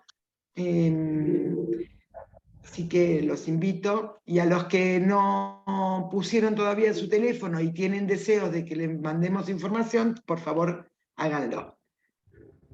Estos son los Ahí comentarios. está levantando la mano Oscar. Yo, para darle un pequeño, nos quedan 20 minutos más o menos, a las 8 la idea es cerrar la charla. Tal vez, mientras surge allá hay una mano levantada por Oscar, Luis y Andrea y Omar, primero agradecer, nos han dado un hermoso mapa de desafíos también, ¿no? Después, para el segundo momento, nos planteé 1 o 2 minutos sobre los desafíos que ustedes perciben que hay por delante, o si les quedó algo sin cerrar, también lo pueden agregar, pero los desafíos que tenemos como clase no estaría mal que nos puedan regalar unos minutos de eso. Oscar. Bueno, compas, les agradezco sus exposiciones que me permitieron pensar varias cosas. Una de ellas es, creo que habría, por decirlo, en el primer encuentro de formación, una de las cuestiones que se conversó es bajar la cantidad de horas por día, ¿no? Bajar la cantidad de horas de la jornada horaria. ¿Se acuerdan? Y entonces el debate del tiempo estaba puesto en bajar la jornada horaria. Y lo que plantea Andrea, o lo que nos permite pensar esto que planteó Andrea, es que en realidad el debate sobre el tiempo ha cambiado. Es decir, ya no es el debate 8 horas, 12 horas, 6 horas. Ha cambiado cualitativamente el debate sobre el tiempo, ¿no? Y entonces me parece que en ese sentido, y respondiendo un poco en lo que planteaba el compañero que dijo, necesitamos ir más a los bifes, a la acción, es que si nosotros no tenemos claro cuáles son las transformaciones que el capital está introduciendo, el debate que nosotros estamos dando es un debate como irreal, a eso me refiero. Y entonces hace falta varias cosas. Primero, entender cuáles son los proyectos del capital, y también cuál es la experiencia de nuestros compañeros y compañeras en esas nuevas tramas de la relación capital-trabajo, tal como se presenta ahora. Entonces me parece que ahí hay una cuestión interesante para que nosotros nos planteemos como tema general de la formación. ¿Por qué? Porque en cierta medida, si no nosotros estamos planteando cosas que, bueno, Omar dijo recién, anticuadas o viejas, algo así dijo. Bueno, no los términos, porque la lucha de clases existe. Lo que estamos diciendo es que estamos desajustados en afinar el tipo de reclamo. ¿Se entiende? Entonces, me parece que ahí hay algo que por eso es interesante encontrarse con Luis, con Andrea, que están mirando así como el detalle de esas transformaciones que no se perciben tan claras, ni desde afuera, es decir, desde que no tenemos esa experiencia, nosotros no tenemos la experiencia de haber trabajado en las plataformas, ¿no? Y al mismo tiempo no tenemos la experiencia de estar mirando, investigando eso que ocurre. Y tampoco, al no ser las personas que están más sindicalizadas, las personas que están más en contacto con las organizaciones sindicales y sociales, tampoco podemos conversar de manera cotidiana esos pesares y esas angustias, pero también esos deseos de transformación, ¿no? Así que quienes más están escuchando, por ejemplo, los trabajadores y las trabajadoras de plataformas, son gente como Andrea que están investigando eso. Y entonces son como los únicos que están escuchando esa realidad, ¿no? Así que yo pondría eso en primer lugar. Y la segunda cuestión es la necesidad de esta visión integral de la que también hablaba Omar. En la fragmentación, en la heterogeneidad, plantearía Luis, en la heterogeneidad o en la fragmentación, aún así necesitamos miradas integrales, ¿no? Y esa es como un trabajo que la central tiene que hacer en el sentido de hilvanar esas heterogeneidades, no para justaponerla, no para declarar una unidad a priori, pero sí para construir esa idea de lo común, que es lo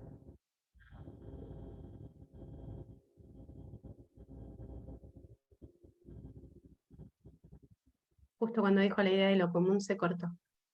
O a mí sola se me cortó. Ahí está. Omar, Oscar, perdón, tenés muteado del micrófono. como que la central tiene esa obligación de hilvanar y de construir lo común, ¿no? Algo de eso es, y lo común sin necesidad de priorizar jerarquizando, ¿no? Eso, gracias. Luis, Andrea, no sé, Omar, si tienen... Creo que Carlos Herreres tenía la mano levantada. Ah, no lo vi. Perdón, Carlitos. Sí, la verdad que estoy gratamente,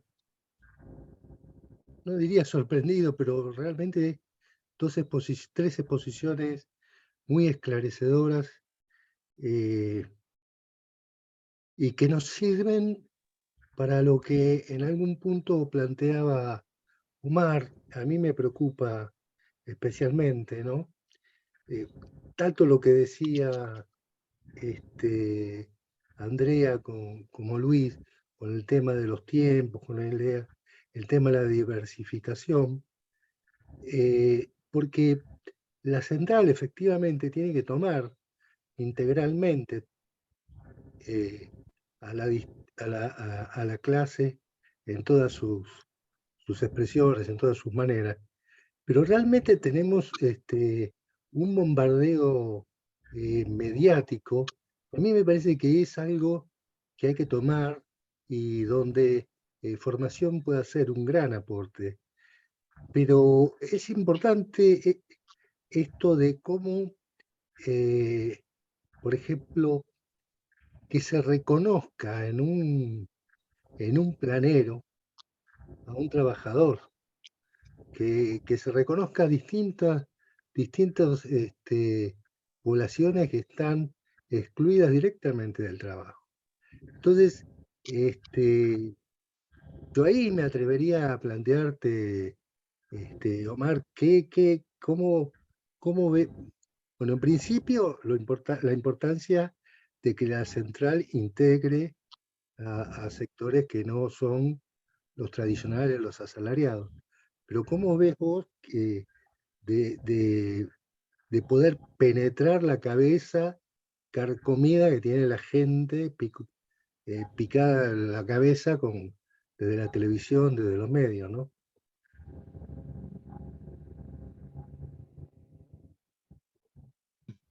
No sé si... ¿Puedo? Ah. No, ahí, a ver, yo lo que creo, primero me parece que estos espacios de formación, digo, ninguna organización puede crecer ni hablar de organización si no construye sus propias militancias, ¿no?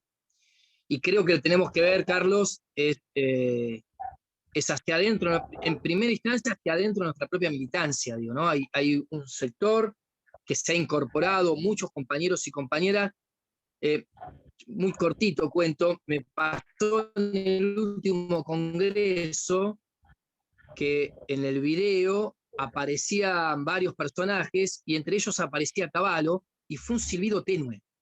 Y el silbido tenue no tenía que ver con que no sea un hijo de Remil y lo odiemos. Es que había mucha gente que quizás no conocía la historia y no lo conocía Cavallo, ¿no?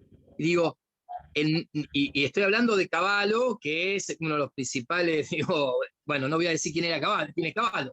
Ahora, ¿qué quiero decir con esto, Carlos, o a los compañeros y compañeras? Digo, que nosotros, esto de la formación, de poder discutir nuestra escuela de militancia, nuestro espacio de formación, es primero reconocernos en la historia, en una historia común, pero sobre todas las cosas, es pensar en la estrategia de manera colectiva, que la estrategia no es de 3 o 4 dirigentes o de una mesa, es una estrategia que se debe construir de manera colectiva, porque digo, y por eso me parece, y felicito, y ya lo he dicho, se lo he dicho personalmente a cada uno de ellos, de los compañeros que forman parte del equipo de formación, a Oscar, a Moni, a Ana y a Matías, digo, además, digo, me parece que es muy importante y necesario que nosotros revaloricemos y repensemos nuestra historia y además pensar táctica y estratégicamente en función de esa historia y en función de ese conocimiento. Sociabilizar el conocimiento es fundamental para una organización política. Digo, no se puede hacer borrón y cuenta nueva, arrancamos de nuevo. Ahí Walsh decía, las clases dominantes intentan que los trabajadores y las trabajadoras no tengamos historia, ¿no? Seamos ahistóricos. Siempre tenemos que empezar de nuevo. Y la verdad que hay una riqueza enorme en nuestra organización, tan grande, ahora que eso hay que compartirlo. Y yo creo que el espacio puede haber matices, podemos tener desencuentros, discusión y debate. Ahora, eso es la conformación de la estrategia. Eso es estratégico para conformar nuestra propia estrategia en términos de clase trabajadora. Va a ser muy difícil ir a enamorar a otras organizaciones en el campo popular y de otras organizaciones de trabajadores y trabajadoras si dentro de nuestro propio espacio tenemos serias dificultades para interpelarnos estratégicamente como clase. Digo, me parece que el formato de la difusión lo del observatorio, acercado más a nuestra militancia, ya lo hemos hablado con Luis en algún momento, y de la formación son esenciales para el proceso organizativo nuestro, y yo creo que cada una de nuestras militantes y militantes deben ser eso, militar para enamorar en el marco de otro modelo organizativo. Cuando nosotros hablamos de democracia, hablamos de esto, hablamos de otra cosa, hablamos de otro formato. Democracia y libertad sindical tiene que ver y está asociado a otro formato de organización. Por eso me parece que es muy importante que nosotros profundicemos la formación, expandamos la formación y seamos capaces de primero enamorar a nuestra propia militancia. Gracias, Omar. Luis, te dejo para el final, Moni, bancame que le quiero dar los minutos a Andrea, que le van a cerrar el local. Le van a cerrar el local. Y después seguimos. Sí. Me imagino. Después el resto nos quedamos un ratito más, pero Andrea se tiene que ir. Sí, porque no quiero retener a la gente, me rebancaron hoy para que estuviera acá. Yo quiero rescatar así, reponer algunas de las cositas que fueron planteando que me parece que son importantes de estas instancias de formación. Claro que obviamente tenemos que tener estrategias comunes, pero me parece que es central en eso pensar con las heterogeneidades de los trabajadores, de las problemáticas, que es lo que decíamos lo que planteaba hoy Luis al inicio.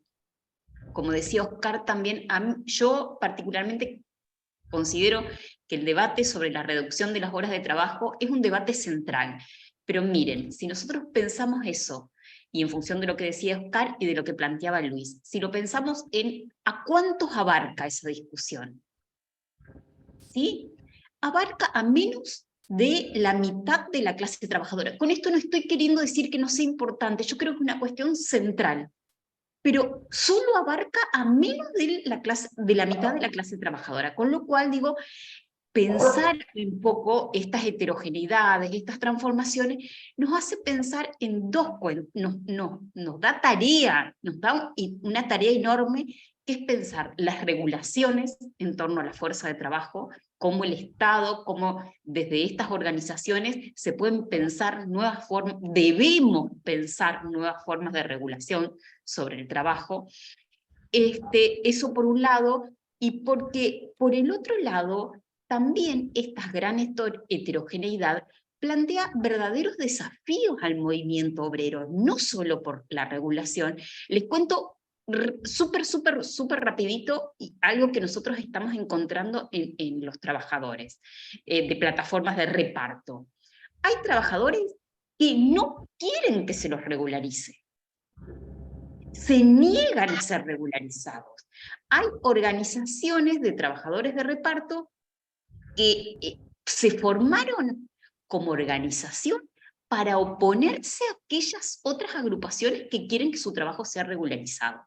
Con lo cual, digo, esto a mí, porque a uno le hace mucho ruido que los propios trabajadores estén rechazando tener derechos, ¿sí? Con lo cual, digo, me parece que es algo preocupante por un lado, pero que digo, conocer estas heterogeneidades nos tiene que, digamos, nos deja una tarea enorme, que es pensar cómo, digamos, ocupamos organizaciones, diseñamos estrategias, pensamos políticas en este escenario de tanta diversidad. Solo eso.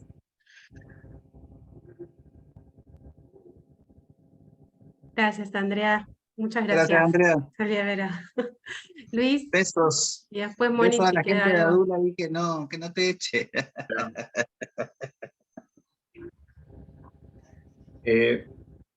A ver, solo agregar una cosita, o muy breve, pero que me parece central en este tipo de discusiones, que es volver a poner la discusión, o el eje de la discusión en el tiempo. Y ni siquiera digo el tiempo de trabajo, digo en el tiempo, porque nosotros somos trabajadores y somos personas. Nuestra vida laboral y nuestra vida extralaboral también forman parte de esta disputa, también forman parte de este conflicto. De hecho, la historia del capitalismo es la historia de la lucha por el tiempo de trabajo. Una de las primeras discusiones que tuvimos, uno de los primeros conflictos que tuvimos a nivel global, es la lucha por la jornada limitada de trabajo. Y esto en el marco de un proceso en el cual para el capital, hace 150 años, querían hacernos trabajar, nos hacían trabajar 14, 15, 16 horas, y bueno, y si nos morimos nos reemplazan. Y costó mucha sangre pelear por aquellas 8 horas de trabajo. Ahora, esto si lo ponemos en contexto, y me gustaría recurrir a algún teórico del enemigo para hablar de esto. Cuando se piensa la discusión por el tiempo de trabajo, no solo, el capital, las empresas no solo necesitan nuestro tiempo de trabajo, además necesitan que en el tiempo que nos compran, nosotros trabajemos. Son dos caras de la misma moneda. O sea, necesitan nuestro tiempo, pero además necesitan que en ese tiempo nosotros trabajemos. Porque si nosotros en ese tiempo no hacemos nada, a la empresa no le sirve pagarnos un salario o pagarnos algo porque no hagamos nada. Ahora, en el marco de todo esto, nuestro trabajo es cada vez más productivo. Cada vez producimos más con nuestro trabajo. Piensen, no sé si hay compañeros de bancarios, había compañeros de telefónicos. Piensen el trabajo que se hacía, que hacía un bancario en la sucursal hace 20, 30 años, 40 años, cuando no había computadoras. Se hacía todo manual. Hoy ese trabajador, esa trabajadora bancaria, cobra más o menos lo mismo que hace 40 años. Sin embargo, la productividad de su trabajo se multiplicó exponencialmente. ¿A dónde se fue ese excedente? ¿A dónde se fueron esas ganancias? Esto no es algo nuevo. Parte de la historia del capitalismo. Yo les decía, quiero traer a un teórico del enemigo, porque es interesante para contraponerlo con el propio discurso empresarial, con el propio discurso del capital hoy en día. Hace 95 años, 1928, un economista inglés muy conocido, Keynes, para quienes no hayan escuchado hablar de Keynes, es como el economista inglés del estado del bienestar. Es el economista inglés que vino a decir, ojo que en Rusia están habiendo problemas, y si no hacemos algo, la revolución rusa y todo lo que está pasando con estos revoltosos nos puede hacer trastocar el sistema. Tenemos que hacer algo distinto. Keynes decía en 1928 que la productividad del trabajo iba a crecer exponencialmente en las décadas siguientes. Que íbamos a un mundo en el cual cada vez iba a ser necesario trabajar menos. ¿Por qué? Y porque si nuestro trabajo cada vez produce más, no hace falta trabajar tanto. Y de hecho le puso un número. Dijo, bueno, nosotros no lo vamos a ver. Nuestros hijos probablemente tampoco. Pero escribió un texto que es hermoso, que es las posibilidades económicas de nuestros nietos. Los nietos de Keynes seríamos probablemente los que estamos entre 40 y 50. O sea, yo. Los que estamos entre 40 y 50. Somos los nietos de Keynes. Y Keynes decía, bueno, para la época de nuestros nietos, con turnos de 3 horas o semanas de 15 horas va a alcanzar. Lo escribió, y el resto del tiempo, bueno, el resto del tiempo lo dediquemos a disfrutar. Y yo leo ese texto, lo volví a mirar ahora, y escucho el discurso de Omar, y hablan perfectamente de lo mismo. Sin embargo, no estamos en ese escenario. Aquella predicción de Keynes de hace 95 años no se cumplió, y hoy estamos trabajando mucho más. Es más, incluso aquella jornada de 8 horas se desdibujó.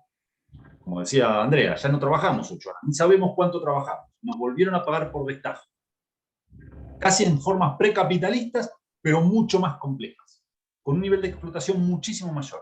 Y esto nos habla de que en realidad no es un problema técnico, es un problema político. Es un problema de lucha. Y el capital también lucha. Los empleadores también luchan. Es mentira que solo luchamos los trabajadores y las trabajadoras. Las empresas también luchan. Luchan para explotarnos más, luchan para extraernos más tiempo, luchan para extraernos más fuerza vital. Me parece que esa es parte de la discusión que hay que dar, y esa discusión sí nos cruza a todos y a todas. Lo cruza al petrolero que está en la meseta patagónica cobrando $1 millón de pesos por mes, trabajando en turnos de 14 por 14, viendo a su familia cuando puede, en condiciones de trabajo que lo ponen al borde de la vida y la muerte, en muchos casos de manera literal, hasta los compañeros y las compañeras que están parando la olla en los barrios. Esa disputa por el tiempo y esa forma de extraer, de apropiarse de nuestro tiempo y de nuestra vida más allá del trabajo, forma parte de una discusión que me parece que es uno de los ejes interesantes para ponerlo como parte de esta estrategia integral. Cierro con una recomendación de una película. No es muy buena, pero tiene un componente que vincula, que dialoga perfecto con esto que venimos charlando. Se llama el costo del tiempo, el tiempo del mañana. A ver, básicamente es una película donde las personas tienen el tiempo marcado en el brazo. Tal vez alguno lo haya visto. Y cuando uno trabaja, le pagan con tiempo. Y cuando uno es dueño de una empresa, va sumando tiempo. Y en esa película hay parte de la población que necesita trabajar porque si no se muere. Porque si se te agota el tiempo, te morís. Entonces te pagan, y de hecho la película empieza cuando una persona se muere porque aumentó el colectivo y no pudo pagar el colectivo. Entonces no llegó a la casa para que alguien le preste tiempo. Y los ricos tienen centenares de años acumulados. Porque la vida en el capitalismo es una discusión de tiempo. ¿Qué hacemos con nuestro tiempo? ¿Qué podemos hacer con el tiempo? Nosotros trabajar, no nos queda otra. Y con el ratito que nos queda libre, ver qué hacemos.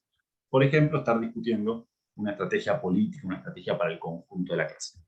Hay otros que no tienen que hacerse esa pregunta, que tienen tiempo de sobra, que pueden hacer lo que quieran. Entonces me parece que eso también es parte de esa discusión y que me parece que nos lleva el debate, nos lleva la posibilidad de plantear estrategias a algo más que las cuestiones sectoriales, que comparto con Omar, son importantísimas, pero que si nos quedamos ahí se quedan cortas.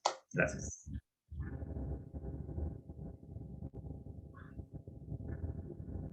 Gracias, Luis. Moni.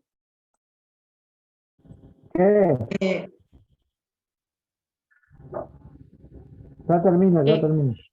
¿Queda algo en comentarios? ¿Algo para...? No, hay muchos comentarios en el chat, muchísimos, acerca de caracterizar los sectores, los distintos sectores de trabajo, costureras, trabajos como describía la compañera Andrea. Hay muchos comentarios acerca de lo que dijiste vos, Luis, recién sobre Keynes. Sí, estaría buenísimo leerlos todos, pero bueno, estamos con muy poco tiempo. Yo diría, me gustaría, por un lado, como reflexión desde la formación para la acción.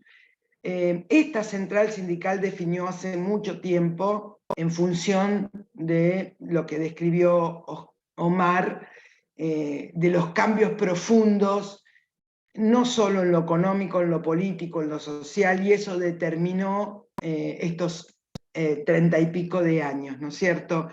Hay una deuda muy grande con la clase trabajadora. Y yo digo, quizás la forma de organizarse puede ser diferente, porque no es lo mismo encontrar algunos compañeros y compañeras de la economía popular están organizados. Hay muchísimos que no, por supuesto. Cómo ir a la búsqueda, esto que decía Andrea, de los compañeros que hacen los pedidos a través de la internet, cómo organizarlos, cuál es su lugar. A veces uno los ve 5, 6, 7 compañeros o compañeras con sus bicis y sus motos en una esquina, y yo cuando paso digo, esa es la oficina, porque están en un lugar estratégico para poder salir a los distintos puntos de cada una de las ciudades. Quizás la forma organizativa pueda ser distinta, pero la estrategia es una estrategia integral y es una estrategia unificada. La estrategia es contra el modelo capitalista. Nosotros ahora, el 16, vamos a un paro general. Y ese paro tiene varias consignas que abordan, por un lado, a la clase trabajadora asalariada, planteando aumento de salario en base a la canasta, porque aún en los asalariados no pueden ni tan siquiera llegar a pagar servicios, alimentación, recreación, y etcétera, etcétera, todo lo que involucra la canasta. También planteamos un refuerzo para la asignación, una mejora para la asignación universal, digamos el salario universal, pero nuestro planteo más profundo es contra el Fondo Monetario, ¿no? Esa deuda que se contrajo, esa deuda ilegítima que se contrajo, que no vino a los bolsillos de nadie, sino simplemente nos tiene atado, ese fondo con el cual hay que desatarse, esa es la consigna principal. ¿Qué quiero decir con esto? Que las particularidades del asalariado o no asalariado están siendo críticas. Por distintas razones, por supuesto hay sectores que directamente, esto que describía Omar, el hambre sigue siendo un crimen desde aquella vez que lo definimos de esa manera en este país, ¿no? Desde la central. Ahora, agudizar las formas organizativas. Acá hay un compañero que está presente que está planteando todo el tiempo esto de la acción y de esto de poder pensar y hacer, porque no es solo pensar. ¿Dónde vamos a la búsqueda y con qué modelo de organización, con qué forma de organización?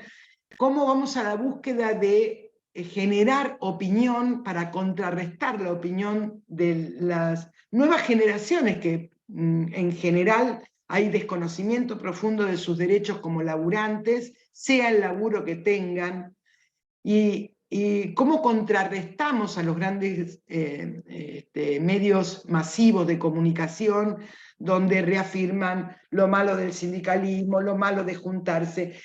Quiero explicitar que hay un montón de formas de trabajo, nuevas formas de trabajo, que se asientan en la individuación, en lo individual. O sea, el modelo capitalista va pasos adelante nuestro. Y esto no es para horrorizarnos o golpearnos las manos y la espalda, sino es para pensar que además de describir, además de analizar, además de compartir, eso hay que trasladarlo a nuevas formas organizativas que salen del esquema tradicional.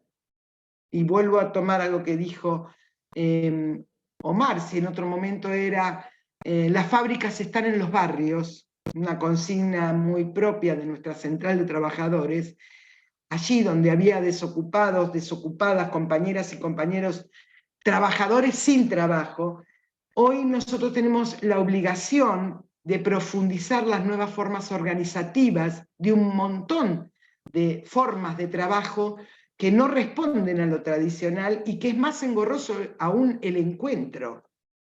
A la vez debemos buscar formas de comunicación que no sea para la militancia, sino sea para el conjunto de la sociedad. Porque a veces en el lenguaje de la militancia damos por entendido cosas, damos por hecho cosas, porque son nuestra herramienta cotidiana, nuestras palabras cotidianas. Nosotros tenemos la obligación de poder, si bien tenemos herramientas comunicacionales, hay que duplicarlas, en cada programa periodístico, en cada radio, en cada lugar, cada espacio que tengamos, porque la batalla es una batalla contra el modelo capitalista, con una estrategia integral, como decía Omar, que tiene muchas aristas, y lo organizativo de esas aristas para laburar todos en clave de la misma dirección contra el modelo capitalista, debe ser profundizada. Cada día urge más esto. Así que quería cerrar con esto, quería convocar, y para que convoquemos, la forma de convocar a un paro es asamblea, es volante, es medios, es radio, es ir a hablar con las compañeras y compañeros, en lo que tenemos organizado y en lo que no, en lo que creen en nosotros como herramienta de la clase y en los que no, o en las que no. Porque la tarea es titánica, pero a la vez es una muy buena utopía para seguir andando.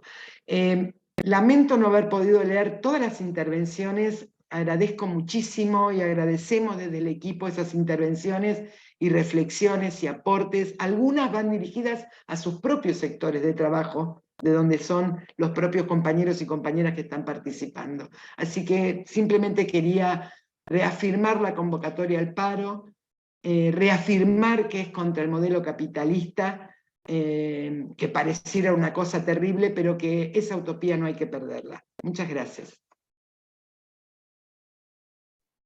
Gracias Luis Campos, gracias Omar Giuliani, gracias compas por estar ahí aguantando hasta este último momento a todos y todas. Y Oscar, no sé si andás por ahí, creo que sí.